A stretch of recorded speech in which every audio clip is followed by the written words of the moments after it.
Sean Haney here with Real Agriculture and Real Ag Radio, Rural Radio 147, Sirius XM, joined right now by Dennis Laycraft, Executive Vice President with the Canadian Cattle Association. Dennis, great to chat with you again. Yeah, morning. It's always great to visit, Sean. Yeah, okay. So, Dennis, I don't have enough fingers to count how many, or toes for that matter, to count how many times we've talked about beef labeling. Um, Give us an update on this file because I've been reading more and more U.S. media discussing a lot of the push in the U.S. again from some groups to have some sort of origin beef labeling, whatever that kind of looks like. What's the update on this file? How concerned should Canadians be? Well, first of all, I'll start by describing it's kind of our version of the never-ending story. Yeah. Um, this where two things are happening in 2024. There's still a lot of work going on the Farm Bill, which should have been completed in 2023. In Farm Bill years, there's always some strange trade-offs that occur. What we're hearing is that's likely to get extended rather than a new Farm Bill being approved. Yes. So that's kind of on one side. Then, of course, 2024 is election year. And there are a couple of very close races in the Senate in particular. And a number of those have been very vocal on country of origin labeling. So that's driving some of the media attention that is going. Generally, what we're hearing in the U.S. industry is there continues to be a strong support from many of our allies to oppose anyone trying to bring back mandatory country of origin labeling. And, we've had people that have been attending the state meetings, visiting with them. We've been in Texas, in Nebraska, in Kansas, in Montana, in the Dakotas. Again, meeting with our counterparts in the United States at the state level, and just came back from meetings with the National Cattlemen's Beef Association and the American Meat Institute. And, like ourselves, are keeping a close eye on it. The U.S. industry was actually hurt by the previous policy along with us. It really didn't generate any benefits on either side. So the other piece that is moving forward is the voluntary product of USA regulations. And what we're hearing is that it is likely to come out of what they call the Office of Management and Budget, OMB, sometime early in 2024. Now that's proposing a really onerous, it's even more than born, raised, and slaughtered in the US. It's pretty much conceived, born, raised, slaughtered, and processed in the US to qualify for that label. What we don't know after ourselves, Government of Canada, and others submitted comments is whether there were any changes made to the proposed regulation. And then the second thing is when would it come into effect? By that, usually there's a transition period with any significant change. And that opens the door up to a whole range of things that, there are some questions with even how the regulation was created that we're looking into. But in any event, that one is coming forward. We're watching, and the first question is, would it start to lead to segregation again? And if it did, there is an argument that it's another, if it's widely adopted, you can talk about a de facto mandatory.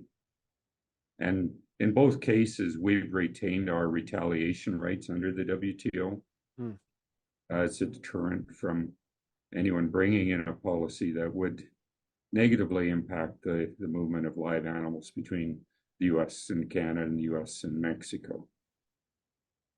Yeah, it's in the product of USA label, I think, initially when this started, there's clearly some need for some reform in terms of some of those rules. And it was mainly around Central and South America in terms of what qualified as product of USA. And as many predicted, what's happened in that process is it's swept all of this together, and now it's come it's about who has the leverage to get what they want out of this. All of this kind of runs a little bit counter to whether it's the spirit or what's actually written from a trade deal perspective with Kuzma and the USMCA, is it not? Yeah, and it certainly runs against the spirit of that. And the Secretary of Agriculture has said he he is committed to ensure whatever they do is trade compliant or compliant with the WTO. So at least we're hearing the right things there. I think as we work closely with our allies, the message everybody is bringing is North America is much stronger because of the market integration that we have. When we go through extreme weather events, we were bringing feed north and we were taking feed south, Mm-hmm. and the our ability to service the growing Asian markets creates great opportunities for both Canada and the United States. And the challenge is how do we maintain as much of the cattle herd as we can with some of the weather events. So market integration has actually helped do that. So we're really talking a lot about the benefits of the trade and how it actually makes North America and the supply chain much stronger Mm. by working together. So on one hand, there's going to be a bigger conversation.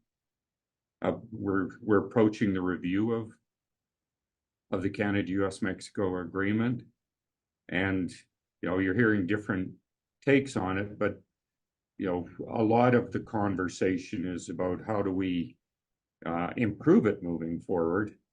How do we get better regulatory cooperation? And then on the other hand, you got the politics that you're talking about.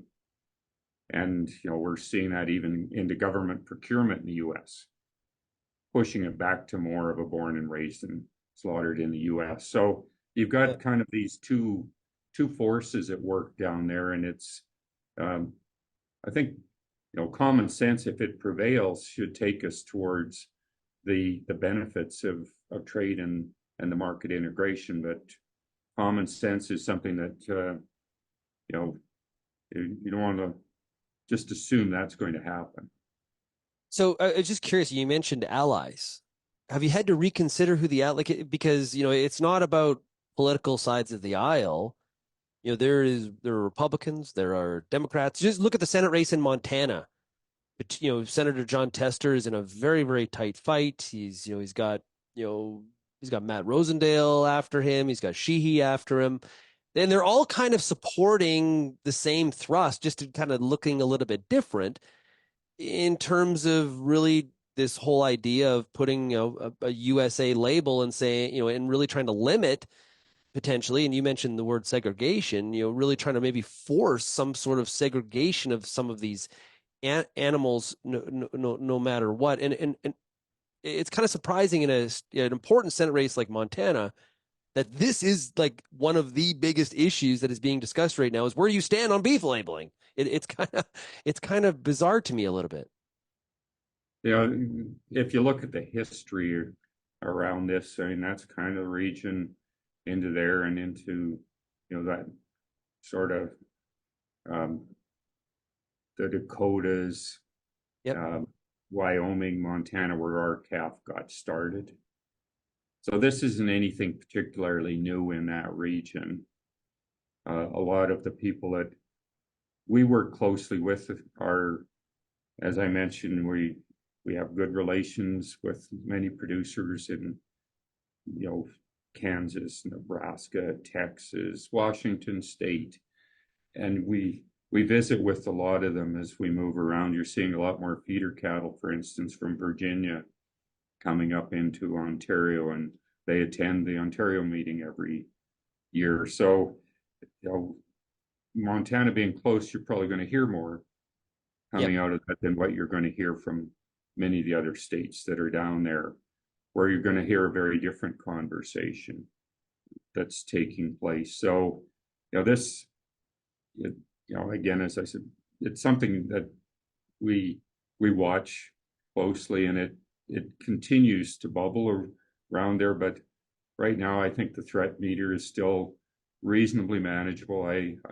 We're not overly worried about it, but again, you always are more watchful during an election year because it will get more conversation around this. And to the average person, without looking into the issue, it might sound good on the surface until they have a look at it and see how onerous the actual rule was. If you look back to USDA's own analysis, they estimated it was, if they'd maintained the mandatory country of origin labeling the way it was previous enacted, it would have cost the U.S. industry over $8 billion over a 10-year period. Mm. There's no benefit. It would have cost $8 billion.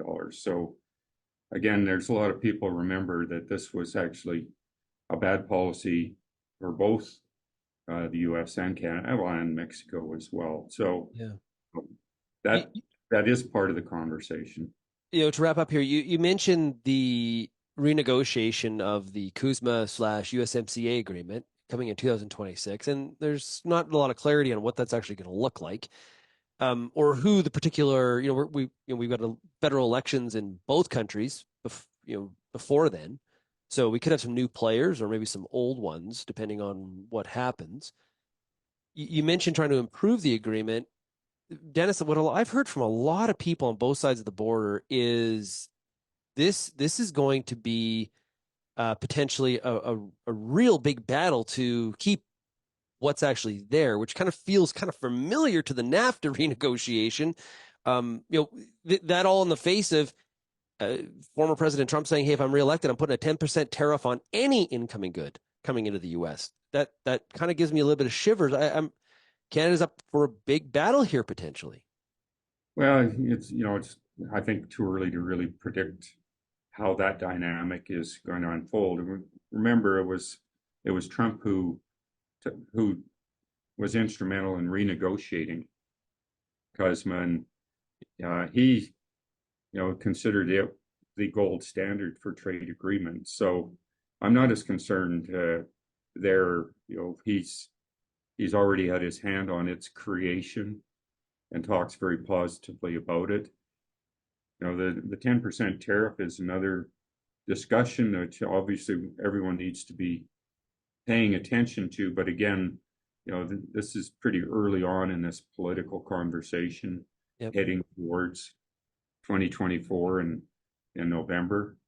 So it gets back to really spending a lot of time and working with many people talking about all of the benefits of the Canada-US trading relationship.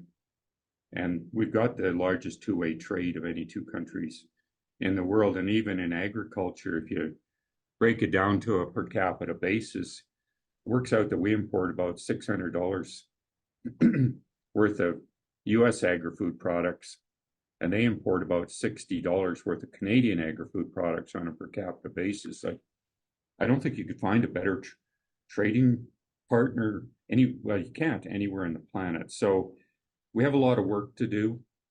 It's one of the great success stories in trade, and we need to not take that for granted, which is why we're going to spend a lot of time traveling to US meetings and having that positive conversation. Do you think it's critical that Canada doesn't walk into that that NAFTA renegotiation with Bill 282 in hand? Well, we're already hearing that they intend to have a conversation around dairy, and they obviously just lost a panel decision. So we're very concerned about 282. That's part of our conversation. You can't put 90% of agriculture at risk by preventing any conversation around the other 10%. And the federal government has done a very, very good job of protecting supply management. It doesn't mean this throws out or leaves the SM5 without protection. It just at least allows for the negotiations and conversations to occur.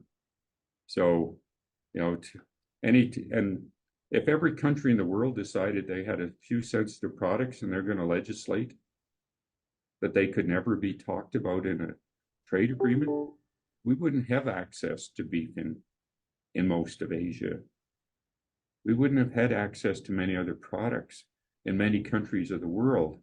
That's got to be one of the most regressive trade discussion or decisions if it moves forward in the last 30 years.